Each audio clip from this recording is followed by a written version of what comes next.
Paz do Senhor, meus irmãos. Ainda bem que ele está indo embora. Eu vou dar aula mais tranquilo.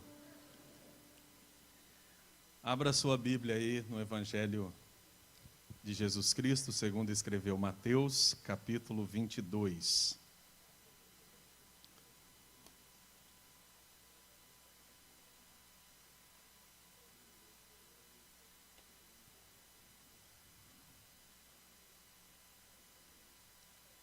Vamos ler os versículos 29 a 33.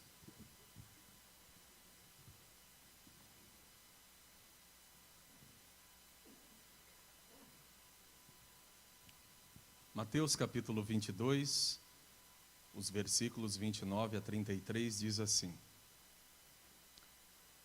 Jesus, porém, respondendo, disse-lhes: Errais, não conhecendo as Escrituras, nem o poder de Deus. Porque na ressurreição, nem casam, nem são dados em casamento, mas serão como os anjos no céu. E acerca da ressurreição dos mortos, não tendes lido o que Deus vos declarou, dizendo: Eu sou o Deus de Abraão, o Deus de Isaque e o Deus de Jacó? Ora, Deus não é Deus dos mortos, mas dos vivos.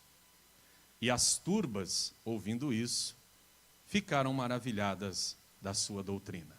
Amém? Os irmãos podem assentar. Muito obrigado.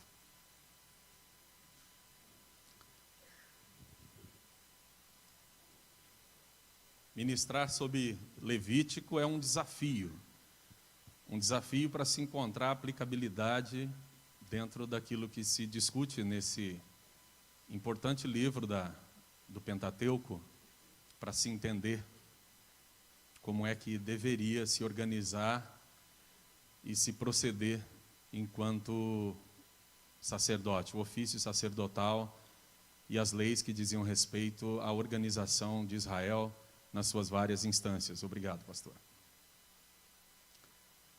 Mas o pastor Elianai o fez aqui de forma muito bonita, como é típico da sua maneira de fazer, um ensinador experiente, um pregador referencial, pregador que não perdeu a espiritualidade, a pentecostalidade, mas que tem substância, né? O seu sermão tem substância, seu sermão tem conteúdo, não é uma mistura de palavreado sem nexo ou invencionices homiléticas para poder convencer o auditório. É algo feito de forma muito consciente, muito consistente, e é uma referência para todos nós que somos mais novos, mais jovens, e que na esteira desse ministério a gente vem vindo também para fazer o trabalho que nos cabe fazer.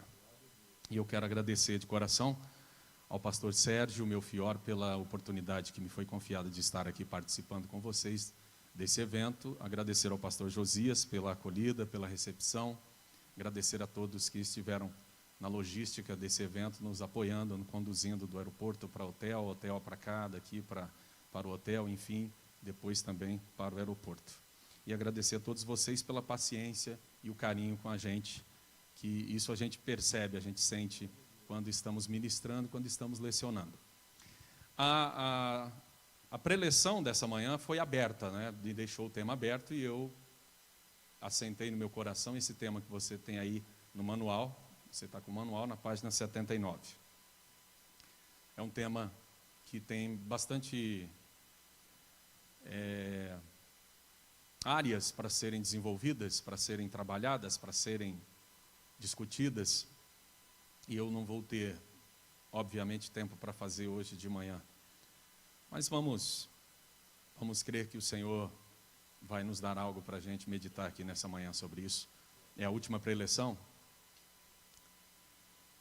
E na última preleção, geralmente, tem-se uma expectativa. E essa expectativa só pode ser vencida com a graça de Deus, com a unção do Espírito Santo, das quais eu dependo nessa manhã também. Então eu intitulei essa reflexão de conhecimento e poder. conhecimento e poder. E eu subtitulei a preleção como, biblicamente, não há base alguma para a dicotomia entre reflexão bíblico-teológica e fervor espiritual. Biblicamente falando, não há nenhuma base para essa dicotomia, essa dissociação, essa divisão que se faz. Geralmente se diz o seguinte: ou você é pentecostal, ou você é intelectual. Você não pode ser as duas coisas. Você só pode ser uma delas, porque elas estão em conflitos, ou em conflito, é isso que se diz. Esse é um grande equívoco, é um grande engano, e esse engano tem levado muitos a irrefletidamente condenar o estudo da palavra de Deus, seja ele do ponto de vista confessional, seja ele do ponto de vista acadêmico. Mas ambas as posições estão equivocadas, seja para condenar o estudo bíblico do ponto de vista confessional, seja para condenar o estudo bíblico do ponto de vista acadêmico. E a gente vai meditar sobre isso hoje, nessa oportunidade. O Senhor Jesus, ele, como eu disse ontem à tarde para vocês, eu disse nas duas oportunidades, disse com a classe de professores de jovens e também disse aqui com a classe de professores de adultos. Hoje pela manhã eu estou tendo a oportunidade de falar a todos. O Senhor Jesus Cristo se via invariavelmente envolvido em várias controvérsias, e essas controvérsias não eram porque Jesus fosse controverso, mas era porque as posições, os posicionamentos religiosos, os posicionamentos políticos, os posicionamentos mantidos naquela época eram posicionamentos que não obedeciam à orientação divina. Se fazia sob uma espécie de autorização religiosa, mas não tinha orientação divina, não tinham designação divina. E quando se faz as coisas supostamente sob uma designação divina, mas sem efetivamente o ser, nós temos grandes problemas aí, e grandes problemas que acarretam dificuldades para qualquer pessoa que queira trabalhar, que queira falar e que queira instruir as pessoas, levando as pessoas para mais luz, para mais claridade, para maior clareza, para enxergar as coisas de maneira mais clara.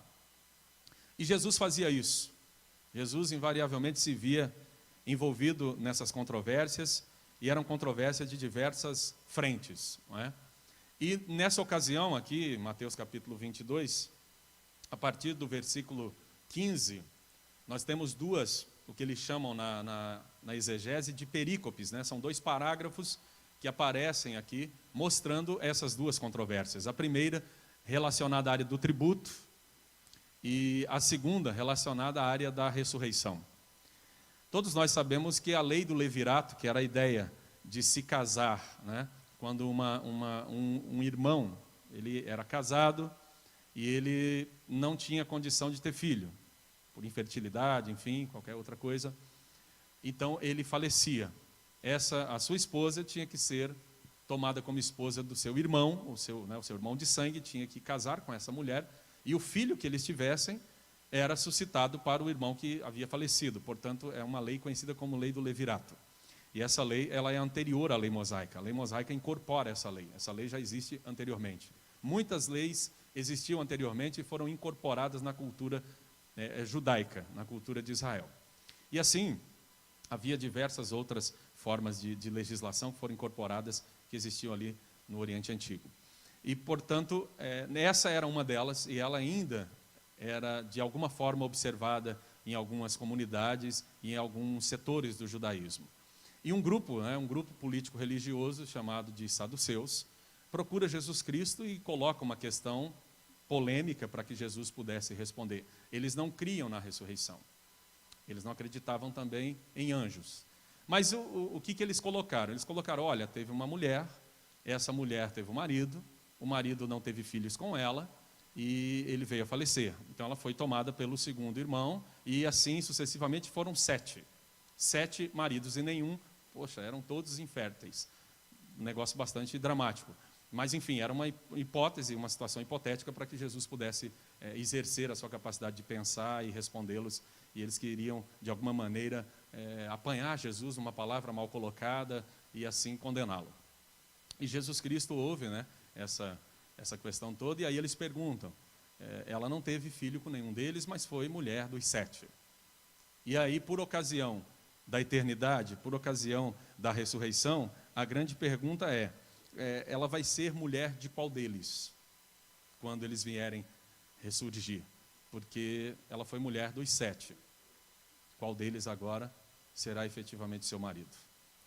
E aí Jesus Cristo profere essa palavra, que nós lemos no versículo 29, que eles erravam por não conhecerem duas coisas. Primeiramente, as Escrituras e nem o poder de Deus. Então, essa expressão, para mim, ela é muito instrutiva para a nossa reflexão bíblico-teológica e para a nossa espiritualidade. Porque Jesus Cristo coloca esses dois momentos importantes no mesmo patamar.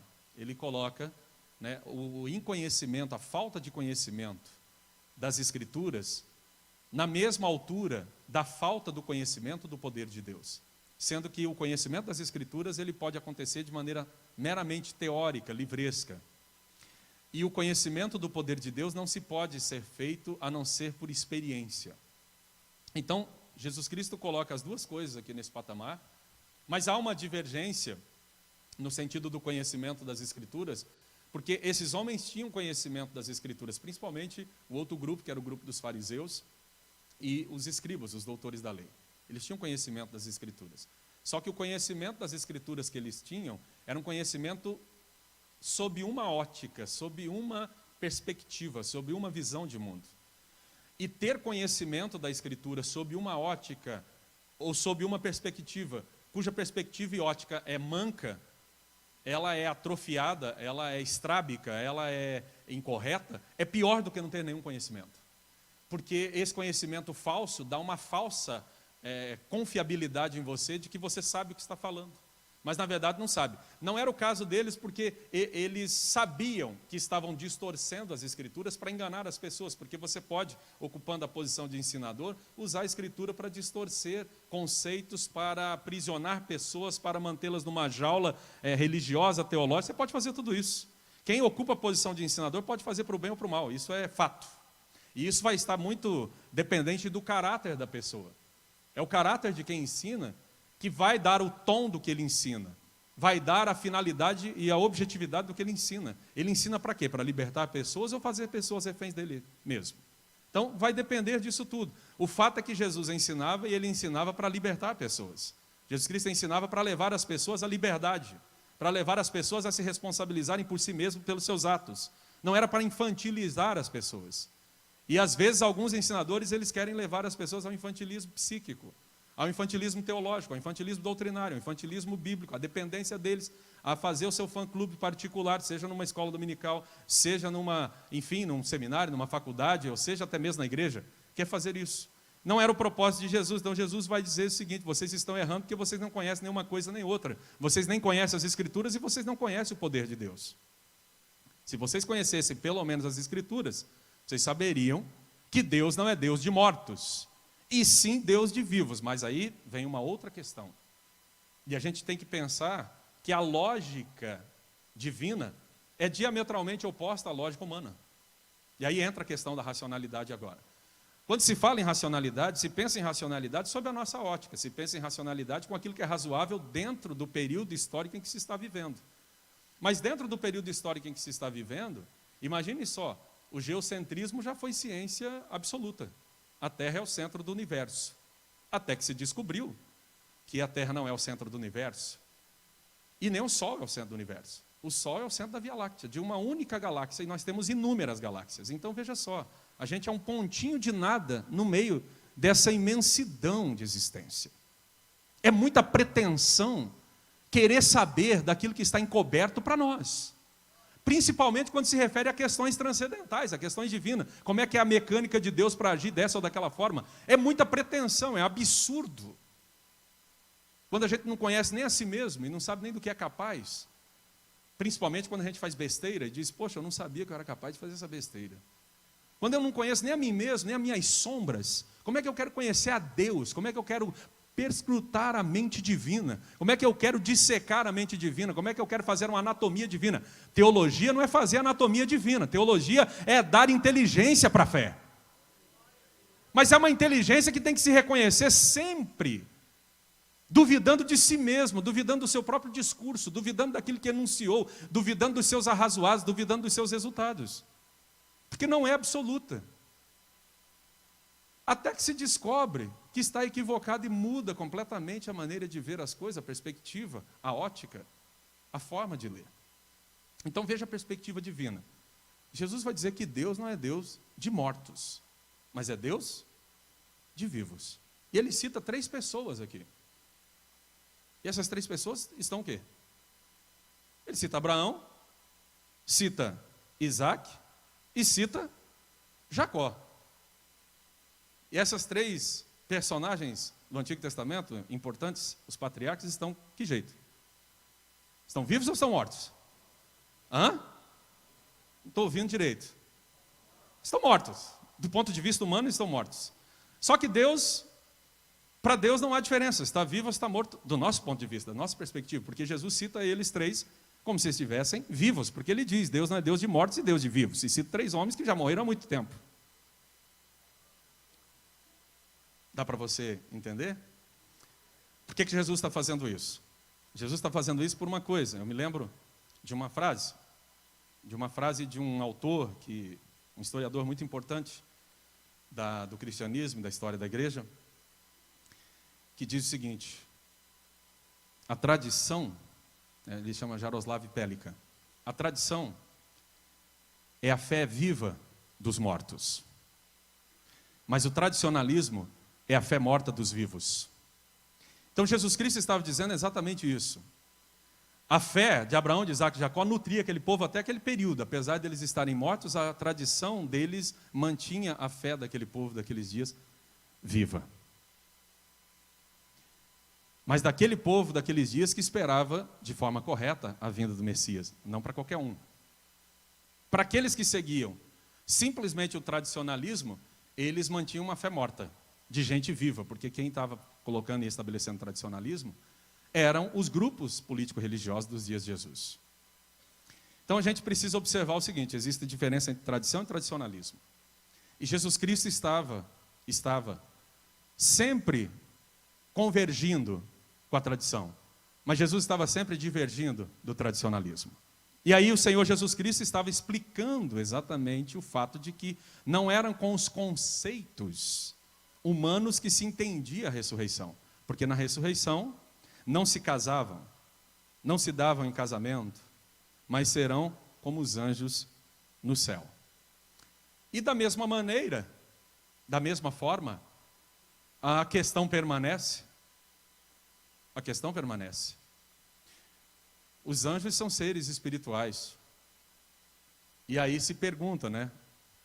Se espírito tem sexo. Entendeu? Então, se a gente continuar querendo entender pela mesma lógica, a gente vai continuar com perguntas irrespondidas. A gente vai continuar sem saber. O fato é que, se a gente não entende do período do nascimento até o período do nosso falecimento, o que a gente quer entender desse período para frente? Se a gente não consegue absorver as coisas que são discutidas nesse nível aqui. Então, veja só. Surge entre nós mesmos, pentecostais, uma caricatura do que é ser pentecostal. Pentecostal, né, visto sob a ótica daquele que não crê nas coisas que um pentecostal crê, nas coisas que um pentecostal acredita. Nós somos irracionais, nós somos obtusos, nós somos emocionalistas, nós somos pessoas sem conhecimento, nós não sabemos pregar um sermão expositivo, como se pregar sermão expositivo fosse a única coisa interessante que se fizesse num púlpito. Coitado de Jesus, né? Parece que nunca pregou um sermão expositivo. Realmente, na perspectiva hoje da intelectualidade reformada e racionalista, Jesus realmente não ia passar no crivo. Só que eu acho que talvez Jesus também não passaria no crivo do pentecostal que acha que se você pensar, você também está em pecado. Que Jesus Cristo invariavelmente fazia as pessoas pensarem. Então, eu acho que Jesus não vai se encaixar nem num estereótipo nem em outro. E ele está pouco se lixando para não encaixar esse estereótipo de ninguém também. Entendeu? E aí é muito interessante quando você observa isso. quando você percebe essa postura de Jesus, essa forma de Jesus fazer. E o Senhor Jesus Cristo, ele se envolvia nessas questões, não era porque ele viesse ou estivesse em busca delas, mas é porque as pessoas possuem as suas dúvidas dignas de um jardim de infância teológico, diga-se de passagem. E aí eles vêm colocar para Jesus Cristo isso. A gente encontra pessoas assim, com esse tipo de pergunta também, com esse tipo de coisa, que a gente percebe que é uma espécie de alçapão para prender a gente, como se a gente desse uma resposta e se comprometesse. Então, a caricatura que se pinta do pentecostal é essa. E muito pentecostal, metido a racionalista, começou a entrar nessa onda, e começou a caricaturarizar também a ciência, começou também a repetir isso, porque você escuta piada envolvendo pentecostalismo e língua estranha, essa coisa toda, dos próprios pentecostais. Às vezes o sensacionista nem conta muito, talvez até tenha um pouco mais de inibição. E o pentecostal, ele faz questão de reforçar essas piadinhas, essas coisas, isso é extremamente danoso. Uma outra acusação que nós temos é a acusação de ser um movimento sem teologia, como se teologia, um sistema teológico, fosse uma coisa muito relevante e muito importante. O sistema teológico tem a sua importância, sem dúvida. Só que o sistema teológico, quando ele é preparado em uma época e não é deixado, o pressuposto de que ele precisa ser repensado de tempos em tempos, porque as percepções mudam e até mesmo a luz que se tem acerca do conhecimento da Bíblia também se amplia, porque nossos irmãos em outras épocas tinham menos luz que nós em muitas coisas que nós hoje temos. E certamente, se Jesus Cristo não voltar, Jesus Cristo não levar a sua igreja, nós teremos também daqui a 20, 30 anos irmãos que vão ter muito mais luz e mais percepção do que nós estamos tendo nesse momento. E se a gente preparar uma teologia que sirva de vaca sagrada, fica difícil, porque depois o pessoal não faz churrasco com elas, fica morrendo de fome com esse monte de carne na frente deles. Então, assim, é um desserviço que se faz, na verdade, esse tipo de coisa. A questão do sistema teológico absoluto, sem entender que existe uma necessidade de se repensar o sistema teológico. E aí alguém, há pouco tempo eu ouvi alguém dizendo, o César Moisés escreveu um livro dizendo que a experiência está acima da Bíblia. Eu desafio alguém a dizer onde é que eu escrevi que a experiência está acima da Bíblia. As pessoas veem o que elas querem ver. Eu disse que a experiência está acima da teologia, que é o discurso. É isso que eu disse. Entendeu? A experiência sempre antecede a teologia. A experiência vem antes. A experiência antecede a revelação, para você ter uma ideia. Deus se auto-revela. Aí Deus se auto-revela para quem? Para si mesmo? Não precisa disso. Se auto-revela para uma pessoa. Essa pessoa tem o que com Deus? Uma experiência. Deus não diz assim, pegue aí o pergaminho, pegue o seu pincel e aí anote bem. Vou ditar. Deus não faz isso. É uma experiência que acontece, uma experiência existencial, e essa experiência existencial é contada, ela é escrita. Ela é primeiro oralizada, ela é primeiro falada, e depois ela é transformada em texto, e depois vai ser lida por nós milhares de anos passados depois da experiência. É assim que acontece. Então a revelação, ela depende também da experiência para se transformar em texto, para se transformar em reflexão. Então a experiência está sempre aqui, anterior a isso tudo. Agora é claro, quando se fala de experiência, tem que se pensar na própria experiência de existir, e aí seria uma profundidade incrível para se pensar sobre isso. Mas o fato é que a experiência antecede a teologia, antecede todas as demais coisas que nós conhecemos. Elas são produzidas com base naquilo que se experimenta, com base naquilo que se vislumbra. A experiência dramática com alguma coisa faz com que busquemos a cura dessa coisa. E assim sucessivamente, uma série de fenômenos que a gente observa e vamos tentar descrever esse fenômeno e vamos tentar explicar o fenômeno. Agora, se a explicação dá conta de exaurir o fenômeno, é uma outra discussão. Então, a discussão ela vai longe. Não ter um sistema teológico não é problema. O problema é quando a gente se permite ser acusado de ser movimento sem teologia e se preocupa com essa acusação, que inclusive não tem grandes, na verdade, implicações para a gente, tem mais implicações para eles, porque quando se define algumas questões dentro da área da escatologia, por exemplo, quando se define algumas questões dentro da área da física, por exemplo, que é a relação tensa sempre entre fé e razão. E aí o que acontece? Quando se define algumas coisas com base, por exemplo, numa física, na perspectiva de Isaac Newton, na perspectiva de universo fechado, de causa e efeito, que funciona como um relógio, onde inclusive a visão de Deus não é uma visão de Deus que intervém, é a visão de Deus como aquele relojoeiro que deu, né, que criou o seu relógio, o seu mecanismo, e se apartou dele e nunca mais intervém. Então, inclusive, eles eram deístas, né? Isaac Newton era deísta, era a ideia de que Deus não faz nenhuma intervenção pontual ou absoluta na realidade, ele botou o universo para funcionar de uma vez por todas e ele tem autonomia para funcionar. Então, isso se muda a partir, né, do início do século passado, quando se começa a descobrir que a física quântica cria uma revolução completa nisso. Então, imagine só, se você pensa teologicamente algumas coisas num período daquele e define algumas coisas cientificamente, faz uma amarração, que eles chamam de...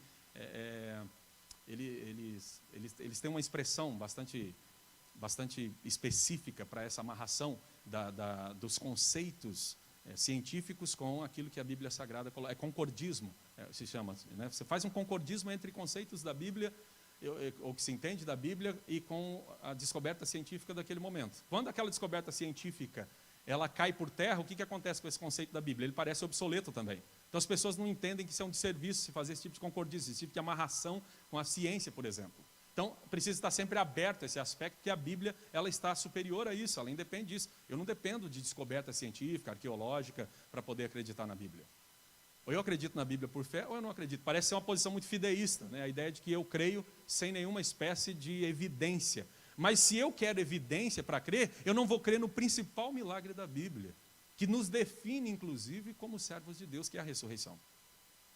Como é que eu vou provar no laboratório que existe a ressurreição? A ressurreição é contrária à ideia natural da morte. Que a ressurreição é contrariar o curso daquilo que nós chamamos de natural. Porque a morte existe em decorrência da queda. Então, portanto, ela não é natural. Ela é uma inserção humana na perfeição divina que foi criada. E, portanto, é uma distorção. A perfeição divina é justamente trazer de volta a vida. É o contrário disso. Só que eu, na minha ótica, eu não consigo ver a ótica divina, que é a ótica da perfeição. Eu estou na ótica imperfeita. Então, portanto, eu tenho que ter humildade suficiente para não querer fazer considerações lá dentro daquela ótica perfeita. É isso que eu preciso entender. Então, veja só.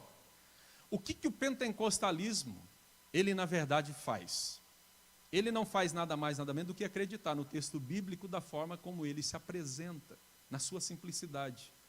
Se o texto bíblico fala de cura divina, nós cremos na cura divina. Se o texto bíblico fala no batismo no Espírito Santo, e o sinal mais claro, físico e evidente desse batismo é justamente falar em línguas, nós cremos assim também. É assim que o pentecostal crê e é assim que o pentecostal vai se movimentando. Já existia evangelismo antes de nós no Brasil? É lógico que existia.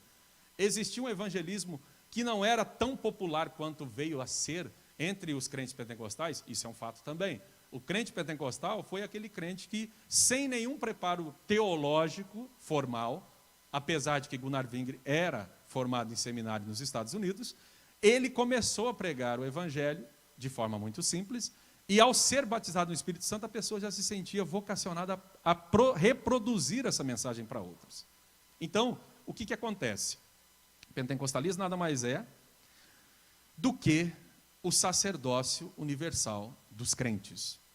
Pensamento que Lutero, né, reviveu, porque não foi inventado por Lutero, obviamente, isso é uma posição do Senhor Jesus, que todo discípulo tem que pregar, tem que ir por todo mundo e pregar o evangelho, e isso foi incorporado posteriormente, né, por várias posturas da igreja, mas depois foi sendo elitizado por uma classe privilegiada, que é o clero, e aí o laicato, que seria o povo, foi ficando esquecido e foi sendo cada vez mais apenas coadjuvante nesse processo. Não tinha o protagonismo que o Senhor Jesus Cristo deu.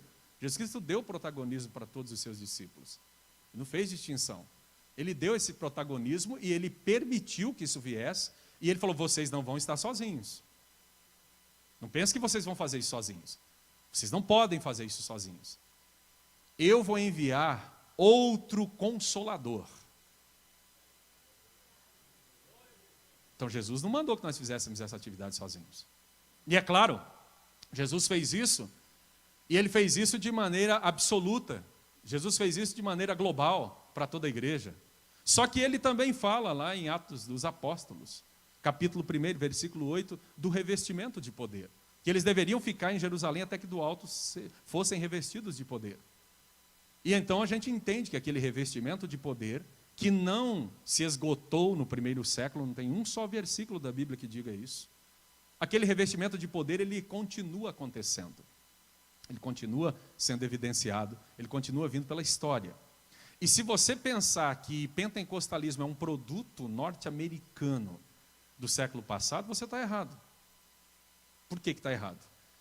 Porque os historiadores estão revendo a história moderna da igreja. Porque já se sabe hoje que muito antes de 1901, já ocorriam manifestações dessa natureza, com glossolalia, com línguas estranhas, aconteciam na Ásia, aconteciam na África e até aqui na nossa América Latina. Muito antes disso. Só que não foi registrado. Por que não foi registrado? Porque os historiadores que andavam por essas regiões eram historiadores sensacionistas. Então eles observavam o fenômeno, ouviam falar do fenômeno, o que eles faziam? Omitiam. Ah, é? É bem interessante quando a gente começa a pensar que a verdadeira história do Brasil seria interessante contada por um nativo e não pelo olhar do europeu. Porque o europeu é o vencedor. É o vencedor que ficou para contar a história. Seria bom a gente ouvir a perspectiva do outro, que foi explorado, vilipendiado, colonizado, escravizado, detonado. Então é a mesma coisa. Ou seja, quem está contando a história da igreja, está contando a história da igreja sob uma ótica.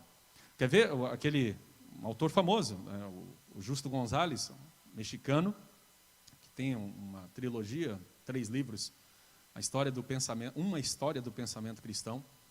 Então ele escreveu, há cerca de uns 7, 8 anos, um livro intitulado Retorno à História do Pensamento Cristão. Então ele abre esse livrinho já com a seguinte frase: que o que ele escreveu naquela época era o que era escrito naquela época, mas que não se existe possibilidade de uma história objetiva como se pensava naquele tempo, e que, portanto, tem que se reconsiderar tudo que ele disse naquele livro. Então, quem ensinou caninamente tudo que estava escrito naquele livro, brigando, espumando o canto da boca por causa disso, que tem pessoas que são bastante assim, então, veja só, elas, né, já até morreram, enfim, eu prefiro ser amado do que ter razão. Então, tem gente que prefere ter razão. E aí impõe, né, a sua forma de ver as coisas. E o Justo González vai dizer isso. O que eu disse tem que ser totalmente reconsiderado, porque, na verdade, era o que todo mundo dizia naquela época. Não quer dizer que foi o que aconteceu. Agora ele está reconsiderando tudo. Então, portanto, quando se trata do plano cognitivo, do plano intelectual, tudo é repensável. Tudo. Não existe nada absoluto, porque para existir alguma coisa absoluta nesse sentido, teria que eu ser absoluto. E eu não sou absoluto. Sou transitório, eu sou falível. Eu erro. Eu me equivoco. Então eu não posso ter a pretensão de pronunciar alguma coisa que seja absoluta, como ser humano. Eu tenho que ter sempre uma margem de dúvida sobre mim mesmo. Eu tenho que sempre desconfiar de mim mesmo, inclusive. Que eu posso estar sinceramente equivocado. Eu pergunto para vocês, Paulo perseguia a igreja no começo por quê? Ele achava que estava certo, mas ele estava?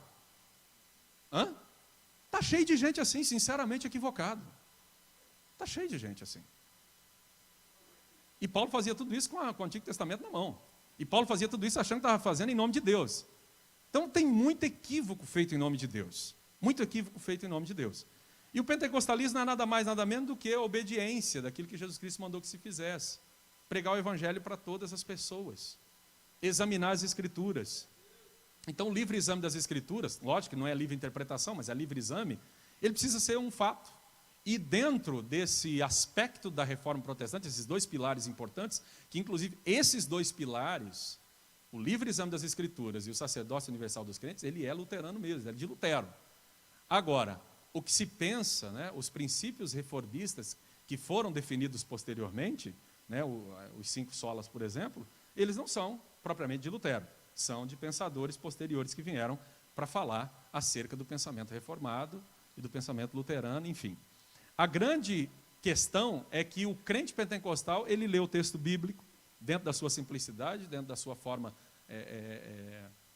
praticamente fenomenológica e rápida de ler, e expõe dentro da sua simplicidade o plano de salvação, e qualquer pessoa está apta a entender isso, seja essa pessoa intelectual, seja essa pessoa mais simples. E quantas vezes a revolução que aconteceu no país, sem nenhuma espécie de ufanismo, Mas a revolução que aconteceu no país, a revolução evangelística que aconteceu nesse país, aconteceu quando a empregada doméstica negra pregava para a patroa caucasiana que andava de salto alto dentro da sua casa e ganhava ela para Jesus e levava ela para a igreja e elas iam orar no círculo de oração juntas. Não se havia essa elitização. Então foi exatamente esse aspecto popular do evangelho pregado sob a perspectiva pentecostal que revolucionou esse país. E eu vou dizer uma coisa aos irmãos, eu não estou disposto a abrir mão dessa característica pentecostal, que é a simplicidade do evangelho e a pregação no espírito e no poder que o Senhor Jesus Cristo deu à sua igreja. E, portanto, nós não podemos abrir mão dessa característica que o Senhor Jesus Cristo coloca para nós, do erro. E o erro é justamente não conhecer as Escrituras, mas também não conhecer o poder de Deus. Deus não funciona, Deus não existe, Deus não se programa, Deus não trabalha, Deus não se faz dentro da nossa lógica. A nossa lógica ela é infinitamente menor do que aquilo que Deus pode fazer. Nós não temos condição de atingir. Por isso que Deus faz questão de contrariar as nossas lógicas, justamente para mostrar que na nossa lógica ela sempre é limitada, a nossa lógica sempre é tacanha, a nossa lógica sempre estará aquém daquilo que Deus pode fazer. A gente tem que entender isso de uma vez por todas. E o que acontece? Só que nesse risco de se perder a espiritualidade, nós passamos por alguns descaminhos. O pentecostalismo sofreu algumas coisas. Sofreu no início, e aí não cabe a mim fazer nenhuma espécie de condenação fora de tempo, né? Um anacronismo histórico, de querer condenar quem foi que disse no passado que de repente não combinava a espiritualidade com a intelectualidade. Pode ser que por muitos motivos legítimos tenha havido esse tipo de conclusão, que não se firma, não se fundamenta e não se sustentaria hoje. Mas houve esse cuidado lá atrás, principalmente por Charles Farrah e também por William Seymour. Tanto um quanto o outro eram bastante radicais nessa questão da intelectualidade. O Charles Farrah, por exemplo, inclusive, parece-me que queria estudar medicina, mas parou de estudar porque entendeu que seria uma contrariedade à vontade de Deus estudar medicina. Então ele parou de estudar. Então essas são posturas e são experiências circunstanciais que obviamente não servem como base para a experiência posterior. É lógico que nesse aspecto há que se também fazer essa observação muito importante. Você não vê nenhum pentecostal estabelecendo doutrina com base na sua experiência pessoal. Vê isso? Você não vê. Você não vê um líder pentecostal criando doutrina a partir da sua experiência pessoal. Sua experiência pessoal é pessoal e intransferível, igual senha de banco. É para ele, entendeu? É para ela, não é para o outro. E eu me lembro do meu primeiro pastor dizendo para a gente que existem experiências que nós nem devemos contar porque as outras pessoas não vão entender. Vai servir de motivo até de escândalo. Então você experimenta. Eu lembrei até do conto, de um conto aqui que Felicidade Escondida, uma coisa assim, né? De uma grande literata brasileira. Então você tem que a gente quer contar, né? Quando a gente tem uma felicidade, tem um prazer, tem um presente, tem alguma coisa. E ali é aquela forma de você fazer e ficar calado, né? Experimentar e ficar calado. E eu me lembro que ele disse isso e eu entendi o que é que ele quis dizer, porque existem experiências que seriam extremamente escandalosas à vista de muita gente. E Jesus provocou também, muitas vezes, esse tipo de coisa. Imagine quando ele cura um gago, né, tocando na língua dele. Entendeu? E da forma como ele toca. Né? Como é que hoje seria interpretado, né? Jesus tocando na língua do gago. Como é que seria visto se alguém olhasse e visse Jesus fazendo aquilo? O que quer dizer hoje, né? O que nós temos aí nessa guerra toda. Então, a grande questão é que o pentecostalismo ele passou por esse descaminho, por essa polarização. Essa coisa de não estudar, porque se estudar, perde a espiritualidade.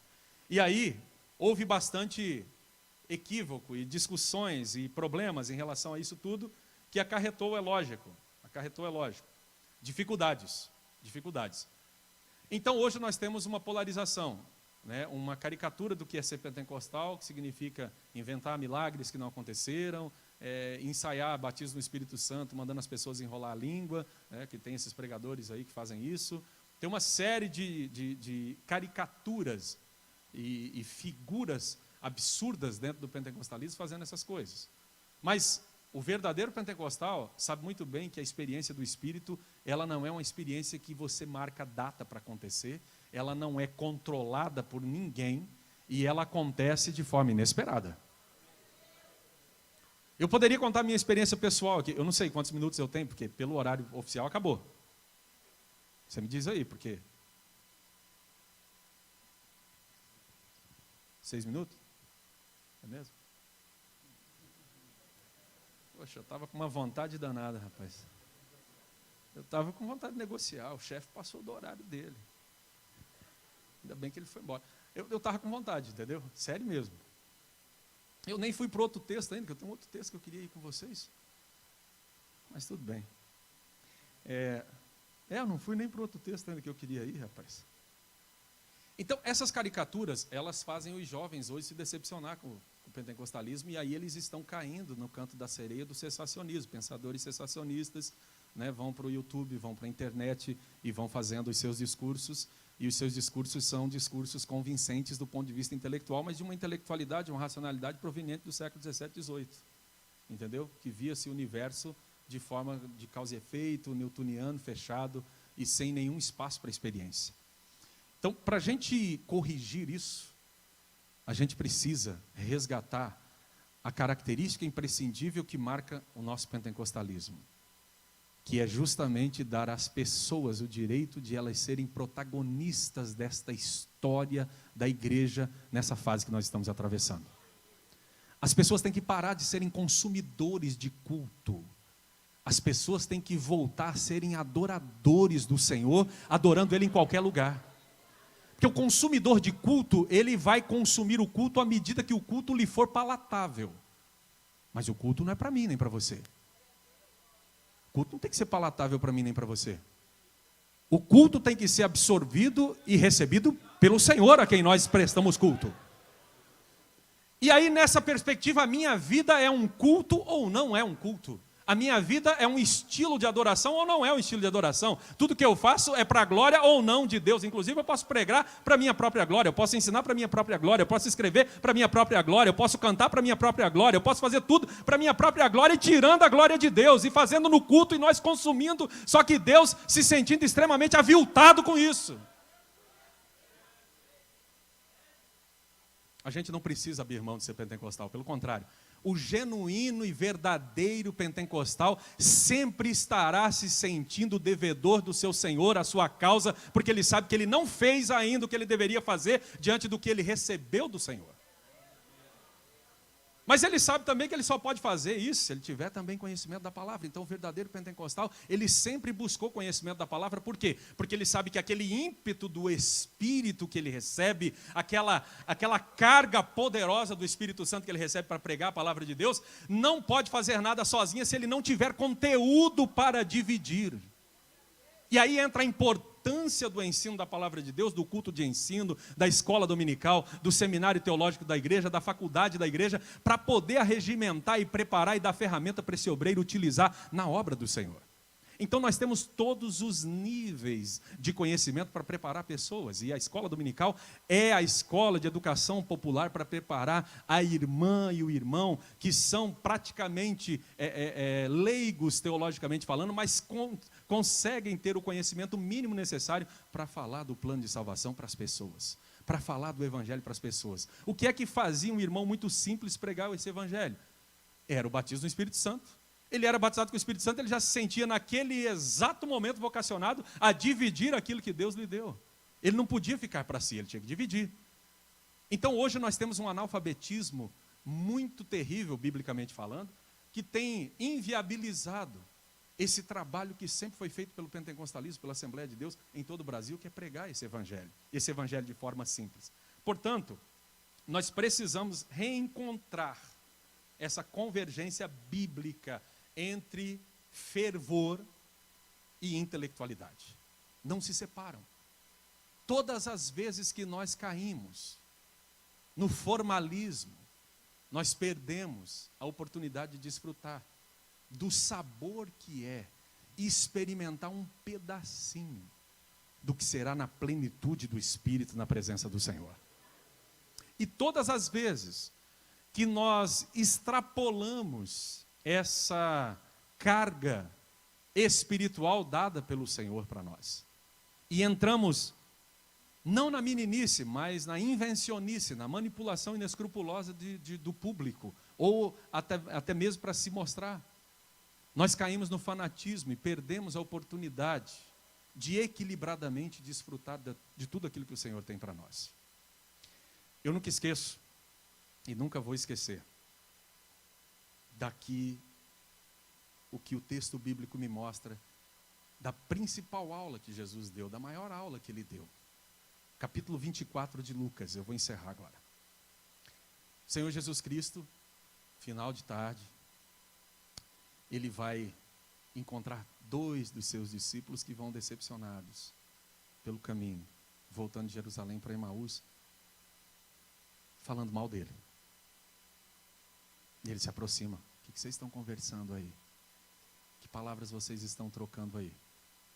Ah, você é o único forasteiro, o único desinformado? Não sabe? Jesus, a gente estava acreditando que ele fosse aquele que redimisse Israel, mas agora, já faz 3 dias, foi entregue para os romanos e ele foi morto. Algumas mulheres realmente disseram que tinham visto ele, mas isso é improvável. E agora a gente está desesperado. Jesus não era mole, não. Jesus dá um chacoalhão neles. Nécios, loucos, tardos, incrédulos. Xingou eles, hein? Foi eufemismo, mas foi xingão. Maluco e incrédulo. Seus 2 malucos e incrédulos. Vocês não aprenderam nada do que a Bíblia mostra para vocês, não? E aí ele começa a mostrar em Moisés, no Pentateuco. Aí ele vai para os livros poéticos e históricos que formavam, né, um só grupo também. E ele vai para os proféticos, tanto os maiores quanto os menores. E tem os profetas anteriores e profetas posteriores, enfim, a arrumação é completamente diferente da nossa aqui. E ele vai mostrando em todos esses livros, naqueles 12 quilômetros, o que é que se achava dele nas Escrituras. E aí, quando eles chegam na frente de Emaús, Jesus, ele fazia algumas brincadeirinhas também. Ele faz de conta que vai continuar. Mas pode fazer isso? Jesus fazia. Quando tem finalidade didática, você pode até fazer de conta, né? Não é verdade? Ele fez de conta que ia para ver se eles aprenderam pelo menos a ser educados. É o mínimo que um crente tem que ser, né? Educado. Aí, ele faz de conta que vai... Não, por favor, já está tarde, vamos entrar. E um judeu só chama para comer alguém com quem eles compartilham a vida. Não chama qualquer um, porque comer é sinônimo de comunhão. Então eles chamam ele e o forasteiro entra. E eles dão o pão para o forasteiro partir. E quando o forasteiro toma o pão e parte dando graças, é inconfundível aquele olhar e aquela voz e aquelas palavras. E eles abrem os olhos, que é só o que a gente precisa fazer, é abrir os olhos. Mas não o olho físico, mas o olho espiritual, o olho mental, o olho que precisa ser aberto para enxergar a realidade. E às vezes a gente está cego, ouvindo a lei todo dia, ouvindo a palavra todo dia, frequentando o seminário, a escola dominical, o culto de ensino, a faculdade Refidim, mas está cego.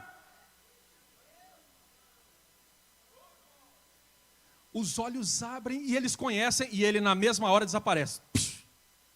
E aqueles 2 homens que estavam cansados agora se levantam e voltam correndo, porque eles dizem, nós temos que anunciar a grande notícia que sempre estará na nossa frente. Jesus ressuscitou. Mas ainda não é tudo, o pentecostal segura essa. É isso que nós como professores precisamos buscar. Eles dizem exatamente assim, mas eu bem que estava desconfiado. Não é possível. Por acaso, não ardia o nosso coração quando ele abria as Escrituras e nos falava da palavra? Tem que arder o coração do aluno quando você ensina. Tem que arder o coração do aluno quando você abre a Bíblia. Tem que arder o coração do aluno quando você mostra as Escrituras. Porque se só for conhecimento intelectual, vai passar, ele vai esquecer, ele não vai se tornar nada. Mas se queimar o coração, ele vai se converter. Se queimar o coração, ele vai mudar. Se queimar o coração, ele vai sair para anunciar que Jesus Cristo está vivo. Aleluia! Glória a Deus! Aleluia! Vamos orar, meus irmãos, vamos ficar em pé. Louvado seja o nome do Senhor Jesus. O coração tem que arder.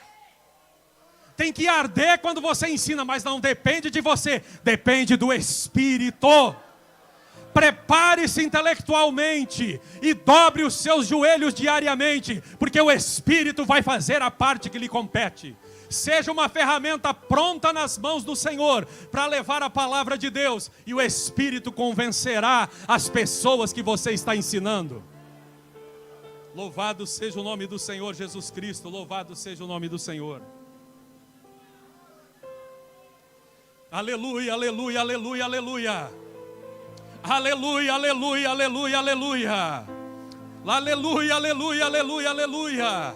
Senhor, nós te louvamos por este dia, Senhor. Nós te agradecemos por mais este evento, Senhor. Nós te glorificamos por esta oportunidade tão maravilhosa, Senhor, que o Senhor nos deu de reciclar os nossos conhecimentos, de aperfeiçoar os nossos ministérios, de estarmos reunidos para meditar na Tua palavra, de estarmos juntos crescendo na graça, Senhor, e no conhecimento para melhor executarmos a Tua tarefa, a tarefa dada à Tua igreja. Abençoa o Teu povo em Joinville, Senhor. Abençoa os professores de escola dominical. Abençoa a liderança da igreja. Abençoa, Senhor meu Deus, as várias instâncias do ensino desse ministério. Coroa de êxito, de graça, de glória, de poder, de unção. Enche do Teu Espírito. Nos prepara, Senhor, para fazermos o trabalho que o Senhor nos entregou a fazer. Nos enche a cada dia mais do Teu Espírito Santo, porque queremos, Senhor, fazer a Tua obra na força, na unção e no poder do Teu Espírito Santo, em nome de Jesus, em nome de Jesus, em nome de Jesus.